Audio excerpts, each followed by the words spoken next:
Dear Lady Love TV. Saving My Man, Untold Story. Tunghay na po natin ang ikalimang bahagi.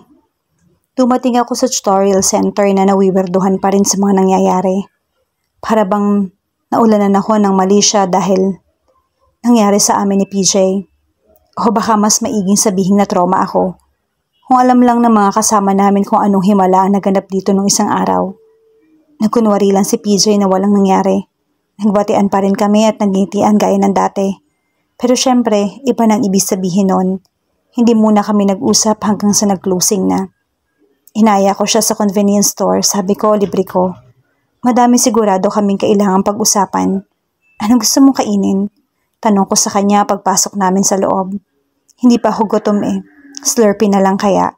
Hadi ka rin pala sa Slurpee. Natawa na lang ako. So anong gusto mo? May coke dito sa strawberry flavor. Wala. Mountain Dew. Meron palang ganun flavor. Nag-inarte pa siya. At nauwi ang lahat sa pag-order namin ng 2 malalaking baso ng Slurpee sa chicheria, sabay tambay, sa pinakamalapit na mesa. Hindi na mahalaga yung binili kasi iba naman talaga ang pakay namin dito. Tahimik lang kami habang sinisip-sip yung inumin na hawak namin. Naghihintayin kung sino ang mauunang magsalita. So, bakit mo ako nilibre? Bungad ni PJ. Pa-inosente ka pa dyan. Binara ko tuloy siya.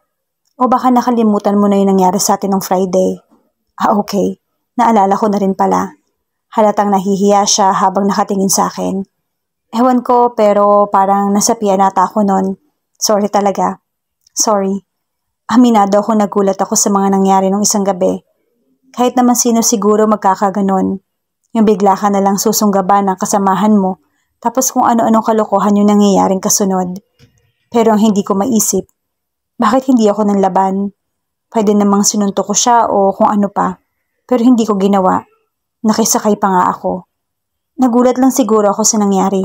Sa itsura mong yan, hindi ko aakalain may tinatago ka. Awkward silence ulit. So dual ka? Tanong niya. Dual? Dual as in bisexual? Hindi. Ngayon, lakas ding magtanong ng lokong to. Hindi ako kumibo. Sorry na please. Hindi na kita tatanungin. Kung alam lang ni PJ na nakakailang milyong experience na ako sa mga kagaya niya bago siya. Saan ka pala nag-aaral? Aba, kapitbahay lang pala kita. Yung headquarters ng mga konyo sa Pilipinas. Yung number 1 sa basketball.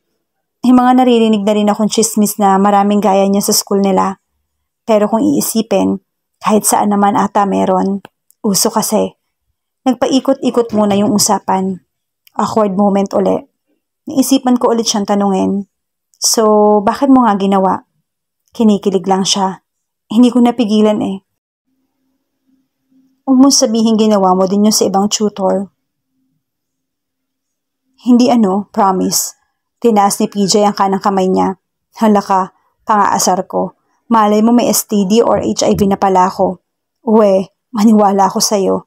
Tawa lang siya. Mukhang mas marami pa siyang alam kaysa sa inaakala ko. So ngayon, ano ng plano mo? Isang mabigat na tanong ko sa kanya. Hindi naman pwedeng mag-iwasan na lang kami, O wala lang. Pwede naman siguro tayong maging friends, diba? Napaisip ako. Hindi ba awkward ang ganon?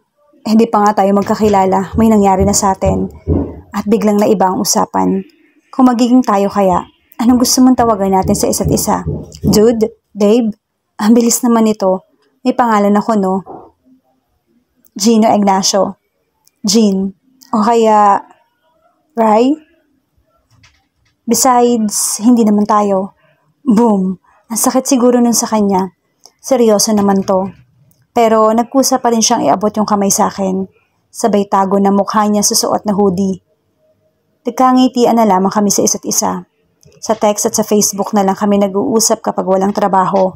Kahit paano may nakakausap na ako na hindi agad ganun kaakad related sa bahay o sa mga pagkakataong wala si Vernie. Nakakatuwa yung personality niya. Masayahin, mahilig mag-joke. Hindi gaya ko na seryoso palagi sa bagay-bagay. Nang sumunod na linggo, nagkasundo kaming pumunta sa kanila pagkatapos ng trabaho. Ano na naman kayang nasa utak niya? Bahala na. Sa bagay, nag-enjoy naman akong kasama siya. Feeling ko para ko na rin siyang kapatid, pilyo at malohong kapatid na kailangan ng kakaibiganin at may kakaibang disiplina. Dinala ako ni PJ sa kondo kung saan siya nakatira. Hindi na rin ako bago sa mga ganon dahil sa mga paminsan-minsang home service na ginawa ko noon. Pero kahit na, hindi ko pa rin mapigilang humanga o kaya mainggit. Kung sumama lang ako sa nanay ko noon, mayaman na rin siguro ako. Pagpasok sa unit ay kitang-kita agad ang mukha ng lungsod. Matayog, kumikinang, puno ng ilaw at ingay na nagiging musika sa tenga. Para sa isang lalaking tulad ni PJ, kakaiba siya. Wala kang makikitang kalat, nakaayos lahat ng gamit. O baka may kasama siya dito. Wala, ako lang ang nakatira dito. Reaksyon ko. Huwag mong sabihin wala kang katulong dito. Eh di sana, hindi na kita sinama dito kung meron. May punto nga naman siya. Nakakainggit lang na nagagawa niya mga gawaing bahay nang siya lang. Ako nga sa bahay, hindi magkusa. Kung hindi lang tambay ang mga pinsan ko sa bahay. Eh ang parents mo, asan sila? Sa province sila nakatira. May business kami. Nagkataong dito ako pumasa kaya ayun, binilhan nila ako ng unit. Ayaw nila akong patirahin sa dorm eh. Hindi ba sila nag-aalala sa sitwasyon mo dito? Okay lang sa Manila. Okay lang naman sa kanila. Minsan tumatawag sila o kaya dumadaan dito kapag galing sila sa airport. Pero madalas out of the country sila. Business meetings, deals, ganon. Nasanay na akong ganon. Parang ang Green Hills yung Hong Kong sa amin eh. Bakit hindi ka nalang mag-migrate? Mas masaya kaya dito. May point nga naman siya. Sinamahan ko si PJ sa kusina dahil sabi niya, siya daw magluluto ng dinner. Pwede namang mag-order na lang siya ng makakain. Pero nagkusa pa rin siya. Adobo, paborito rin niya yon. Pero hindi niya ata alam kung paano lutuin. Bakit mo inuuna yung sibuyas? Gusto ko eh. Yung kaya napapanood ko sa cooking show. Oo. Yung cooking show ng babaeng mahilig sa Ajinomoto. Tinulungan ko siya hanggang sa matapos maluto yung ulam. Aba, masarap din pala kahit papaano. Kahit mukhang nasobrahan sa mantika. Talaga? Parang nanalo sa loto ang reaksyon niya. Oo nga, medyo masebo lang pero okay na rin. Sagot ko sabay subo ng kanin na nasa kutsara ko. So everyday nagluluto ka? Hindi. Tawa siya ng tawa. Trip ko lang. Nakakasawa na rin yung pagkain sa cafeteria at McDo eh. Ang mahal pa. Afford mo naman yun. Kahit na, nagbabayad pa nga ako sa phone ko eh. Oo nga, nakakapagtaka. Mayaman na siya pero nagtatrabaho pa rin siya sa tutorial center. Kung ibang bata siguro, baka lagi na lang siyang tambay sa Starbucks o nagpa-party sa mga college events. Wala lang para may experience. Saka masaya kayang turuan ng mga bata. Minsan makulit o kaya pilyo, pero yung feeling na natutulungan mo sila sa studies nila, nakakatanggal ng stress. Bakit hindi ka na nag-teacher kung ganon? Mas masaya pa rin ang course ko, pero nauwi pa rin ang usapan tungkol sa love life niya. Bukod sa akin, sino pang napadpa dito? Hindi ko alam eh, pero mostly classmates, group projects, ganon, o kaya inuman lang. Talaga lang ha? Oo nga, well, okay. Minsan may mga nangyayari din, pag-amin niya, o kaya minsan trip lang, text, o kaya BBM, ganon. So, bakit mo ginagawa? Napatigil siya sa pagkain sa tanong kong yon. Trip lang siguro. Biglang lumumungkot ang boses ng kausap ko. Walang magawa, ganon. Madalas alone naman ako dito. Naghahanap lang ng kasama. Okay lang sa'yo yon? Nagtuloy-tuloy lang siya sa pagkain na parang iniiwasan lang ang tanong. So, bakit mo ko dinala dito? Pasimple siyang umiti. Gusto kitang makasama eh. Tugon niya, sabay ligpit ng mga pinagkainan. Kung trip lang ang habol ko sa'yo, di sana ginawa na natin kanina pa, hindi ba? Para bang nahiya ako bigla. Masyado ko ata siya na pag-isipan ng motibo. Magsha-shower ka? Sigaw niya habang nasa kusina. Nagkatinginan ulit kami. Pero ngayon, bumalik ang sigla na palagi kong nakikita sa kanya.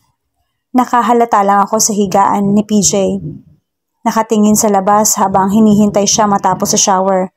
Napaisip ako bigla sa sarili ko. Siguro maswerte pa rin ako sa lagay ko dahil may makakasama pa akong pamilya kahit na madalas kaming gipit.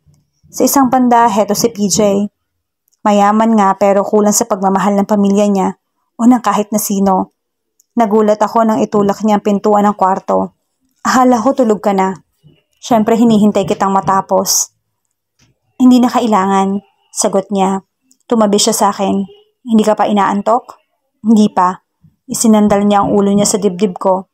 Ramdam na ramdam ko yung basa niyang buhok na dumidikit sa balat ko. Sa puntong yon, iba ang nakita kong PJ. Hindi yung nagpainit sa akin nung isang araw sa trabaho. Hindi yung PJ na lagi nakangiti at parang walang problema sa buhay, kundi si PJ bilang tao gaya ko, naghahanap, nagmamahal. Buti na lang sumama ka. Bakit naman? Wala lang. Masaya eh. Sabi niya kahit na parang hindi naman. Ewan ko sa'yo, tulog na tayo.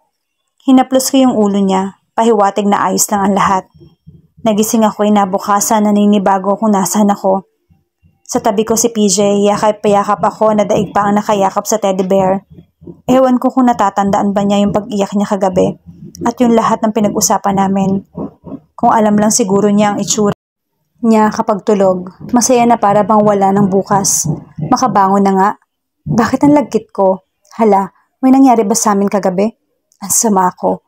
Good morning. Bati niya paglabas ko sa shower. Hindi gaya kagabi. Para bang ang sigla-sigla ni PJ. Yung feeling na para bang nagkaroon siya ng instant na kapatid. Ano ba yung suot mo? Hindi ka ba nagdadala ng damit? Wait, hahanapan kita dito. Nag-aalala pa. Oh, eto. Ewan ko kung kasya sa'yo. Uuwi ka na ba? Isuot mo to. Huwag sana akong pag-isipan ng masama. Buti na lang kasya. Habang siya naman na nasa shower, naisip kong ikutin yung unit niya.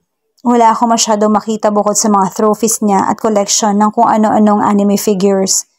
May mga picture din sila sa salas. Siya kasama ng pamilya niya. Mukha siyang masaya doon pero hindi na rin ako maniniwala. Dala na rin ang pagdadrama niya kagabi. Gusto mo ng kape? Sorry, hindi ako nagkakape. Ang weird mo. Paano ka nabubuhay sa araw-araw? Ano na lang yung gusto mo? May choco ata dito. Nagtingin-tingin pa rin ako sa display habang kausap siya. Ang dami mo namang trophy. Ayun ba? Mostly sa theater yan. Member kasi ako ng theater group since high school. Wow! Paano mo napapagsabay ang lahat ng yon? Nag-aaral ka na, may tutorial ka pa, tapos eto. Hindi ka ba nababangag? Hindi naman. Masaya nga eh. Minsan lang naman tukoy niya sa theater rehearsal. Inaabot niya ang Milo sa akin. Time management lang siguro. O ayan, baka hindi mo rin type mag-asukal. Naisipan naming tumambay na lang sa balcony. Ewan ko pero parang bigla na lang akong nalula. Hindi lang siguro ako sanay. Buti na lang kasama ko siya na nakikipagkwentuhan sa akin. Hindi ka pa sinasagot. Ano? Yung dual ka? Hay, nako. Ibinalik na naman niya yung tanong, nakakaasar kaya? Paano kung sabihin ko sa yung hindi? Siyempre, hindi ako maniniwala. Kung alam mo lang kung gaano ka napagod nung nasa tutorial tayo. Grabe ka. Pero kaysa mainis, tinawanan ko na lang ang lahat. Sige, ganito na lang. Nagka-boyfriend ka na? Hindi, ikaw ba? At bigla na namang nalumukot ang boses niya. Dati oo, nagkalabuan na. Para bang bigla kung gustong isuka yung iniinom ko sa mga narinig ko. Wait, don't tell me. Meron na ngayon, not really. Nakipag-break na ako sa kanya kaso ang kulit-kulit niya. Ano ba sex lang ang hanap nun sa akin kaya ganon? Ang tanong mahal mo ba? Napaisip na lang siya. Siguro dati, kaso may mga bagay lang siguro na hindi mo talaga maaayos. Pwede ko bang malaman kung sino? Huwag na. At bumalik ulit siya sa kakatawa. Hinihamak naman na mas gwapo ka doon. Siya na naghatid sa akin pabalik sa bahay. Buti na lang kamo hindi siya nakita ng mga tao. Kung hindi, pag-iisipan pa nila ako ng masama. Ang paalam ko lang kasi may group work kaming gagawin. Pero alam mo naman, ang mas masama, baka iniisip nilang babae yung kasama ko. Kung alam lang nila na hindi. Binigyan ako ni PJ ng ticket sa susunod nilang theater production. Kinukulit niya ako na huwag ko daw ipamigay at dapat pumunta ako. Pinilit ko yung sarili ko na pumunta kahit hindi ako fan ng teatro. Lalo na nung high school. Ibang PJ ang nakita ko sa pag-akyat niya sa entablado. Sa bawat linyang binibitawan niya, sa bawat eksenang sangkot siya, ramdam na ramdam ko ang emosyon. Kaya nga siguro bagay na bagay siya sa entablado. Kasi marami siyang nararamdaman na hindi niya kayang ilabas. Sa stage, kaya niyang lumuha at magalit na walang pakialam sa kanya mga tao. Akala nila acting lang. Sa pagtatapos ng palabas ay sabay-sabay kaming pumalakpak para sa isang magaling na performance. Oo, naiinggit ako kay PJ. Ang galing niya eh. Bakit kasi hindi ako binayayaan ng talent? Sabay nag-text siya sa akin. Dumaan daw muna ako sa backstage. Si PJ? Tanong ko sa mga taong nandoon. Ang ingay nila, halata yung magkahalong saya at buntong hininga. Ngayon tapos na yung play. Ay, grabe naman sila kung makareact. PJ yung boyfriend mo nandito. Intrigero talaga kayo. Kuya ko siya Sinakyan ko na lang si PJ habang tuwang-tuwa. Pinapakilala ko sa kanya mga kaklase. Naisip ko, hindi na siguro mahalaga kung anong relasyon ba talaga ang meron kami. Magkatrabaho ba, magkaibigan o higit pa doon. Ang mahalaga, nakakapagpasaya ako ng isang kaibigan. At sa prosesong iyon, sumasaya rin ako.